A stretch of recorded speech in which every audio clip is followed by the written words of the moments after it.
Body cavities. Development of body cavities within an embryo occurs with formation of the U-shaped intraembryonic coelom. In this cross-sectional view, the three layers of the embryo are apparent: the ectoderm forming the neural folds, the paraxial, intermediate, and lateral mesoderm, and the endoderm. The neural folds rapidly lengthen, converge, and form the neural tube. Neural crest cells separate from the developing neural tube. By 22 days, the lateral mesoderm develops a series of isolated spaces, separating the lateral mesoderm into splanchnopleur and somatopleur. These isolated spaces begin to coalesce, forming the single U-shaped intraembryonic coelom.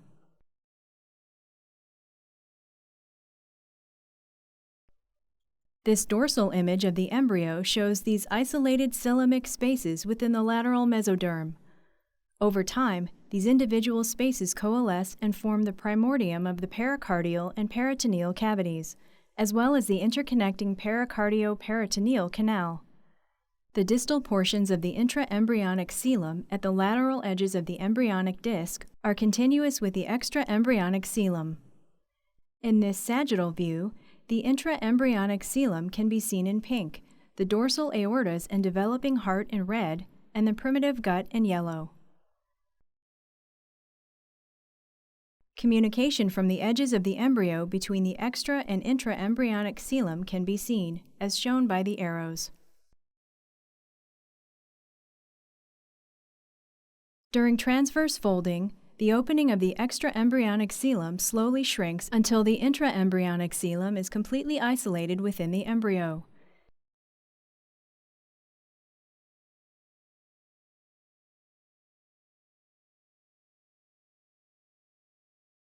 In this image, the gut tube is suspended within the coelom.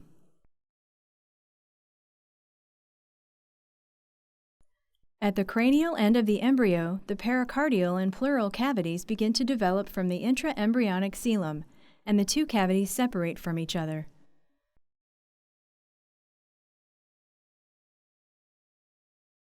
Early, the developing heart is suspended within the pericardial cavity, and the primitive pharynx, from which the respiratory system will form, can be seen. As the lungs grow, shown in yellow, the pleural cavities expand and push out into the body wall. As this takes place, the heart continues its growth, resulting in separation of the pleural and pericardial cavities.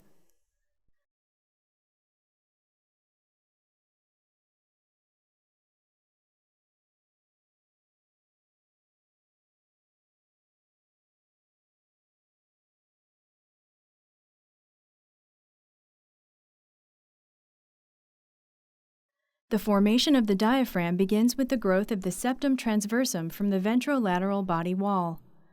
The septum transversum continues to expand, fusing with the pleuroperitoneal folds and dorsal mesentery of the esophagus.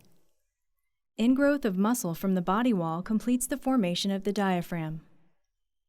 This cross-sectional image of a neonate shows the central tendon of the diaphragm formed by the septum transversum, and the crura, formed from muscle cells that invade the esophageal mesentery. The large portion of the diaphragm formed from the body wall muscles is shown in pink. Only a very small remnant from the pleuroperitoneal folds remains.